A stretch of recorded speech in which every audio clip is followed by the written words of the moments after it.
Hello to all you beautiful kings and queens out there. Welcome back to my channel. If you are new, thank you for tuning in. Uh, I am back with another topic. Today, I want to discuss perfectionism and the toxicity of perfectionism. Like, who even came up with perfectionism? Um, Naturally, as being a human being, you come with flaws, and that's not it's something that's just like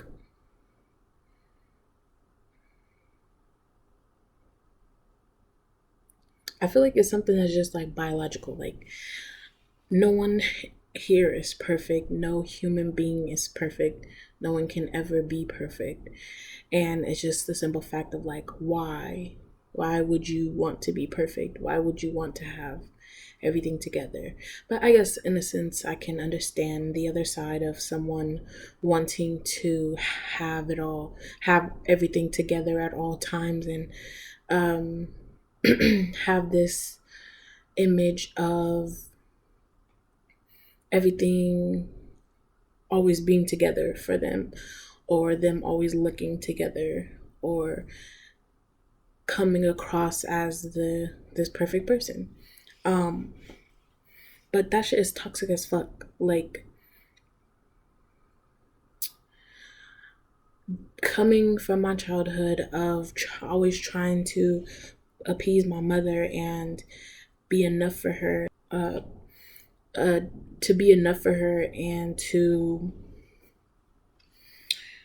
what pretty much like win her love, and just receive the love that I would see her give to my brother, or receive the love that I would see her to give to everybody else but not me. I felt like I had to be perfect and had to do everything right and by her rules and standards so that I could receive that love or that acknowledgement or that praise from her, so that I had some type of fulfillment within myself, which isn't good. And um, unfortunately, even though when I separated from her, and I let go of the fear from her, and I let go of this idea of needing her affirmation, or like for her to give me the praise and acknowledgement that I was craving from her, I was able to let that go once I separated from her. But the toxicity and traits of being a perfectionist stayed, and that ruled my life for a very long time, of always having to be this perfect person, like do everything for everyone else, um, be there when they needed me, even if like even if I myself wasn't wanting to be there, or I needed to do something for myself, I would sacrifice that to be there for someone else, because that was like this commitment that I had made with myself. And then forget like planning events and things like that. Like whenever I would plan, like I had to limit myself planning things, because I go to this extreme of like everything has to be perfect, everything has to be this way and that way. Everybody needs to have a good time. Everybody needs to um feel this way or experience it this way, or and it needs to look this specific way that's in my brain, in my head. And like I feel like if it doesn't look that way, then it's not perfect enough. And it's just so toxic, and it just like eats you up, and it consumes everything in your mind and your body. And I lived with that for such a long period of time, and it was highly unhealthy. And I was just always giving to everyone else, and not taking care of myself. And even when I wasn't giving to everyone else, I was giving to situations and events and things and experiences that I was trying to have, that I thought were things that were supposed to be fun, or things that were supposed to be relaxing. It was just overboard. Like everything just always had to be in this alignment, in this certain way, and experienced in this certain way, or experienced in this certain way, so that it could be enjoyable, or so that people would say something about people would say something about it of they had fun, they enjoyed it, like the the um the fulfillment of this, the feeling of fulfillment and acknowledgement that I would receive if everyone enjoyed it and had a good time and things like that. That's always, that's crazy. I'm, of course, my realizations, I'm having this realization now. I think that I once I let go of seeking the fulfillment and trying to get acknowledgement from my mother, I picked that up in the other things that I was focusing on with my perfectionism. So I kind of transferred that. And so when I would do events or help people or have experiences where I try to make everything perfect or be the perfect person for everyone, I was looking for that acknowledgement that I never received from my mom, especially because I had let it go. So it was like my mind and body just naturally moved it over to try to get it from someone else or something else, which, that's a part of being a human.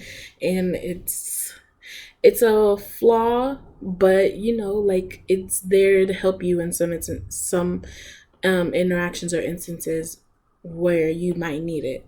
um I will say that I'm not such a fan that I did that, but I did learn a lot from doing it. I learned what not to do, and um, the cutting of ties with my mother was very significant and very much needed for me. So, although the hole that I was that I was trying to fill shifted to something else to try to be fulfilled, I needed that separation from my mother so that I could continue on with my life and move on away from her and that toxicity and trauma that I was constantly experiencing trying to fill this hole with her specifically. Um, but yeah, it was bad to the point where like I was always making sure, like in school, um, in the choices that I made when she even wasn't around, like everything had to be in this image of perfectionism to gain this acknowledgement. Um, but just in general, like trying to be perfect is just not realistic, and it's not meant to be. And you shouldn't be spending your precious time and precious life trying to be perfect and trying to please everyone and trying to be all these things that you're not. Just be you. And if you come across an experience or a person that is not in alignment with who you are, and it's pushing you in a direction of overdoing it, or you not seeming like you're enough in all these things, you should definitely like take that as a sign that that's just not meant for you.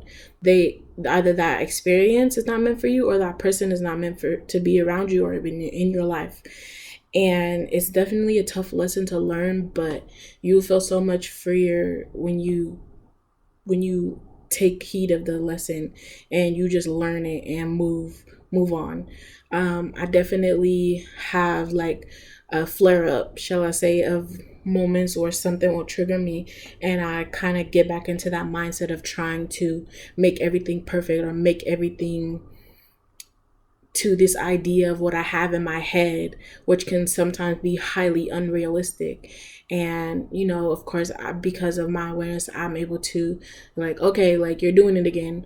Or the people that I do have around me, particularly my husband, he'll be like, okay, you're doing it again, you're doing it again. And I'm able to like reassess and check in with myself, like, am I doing that? What's going on?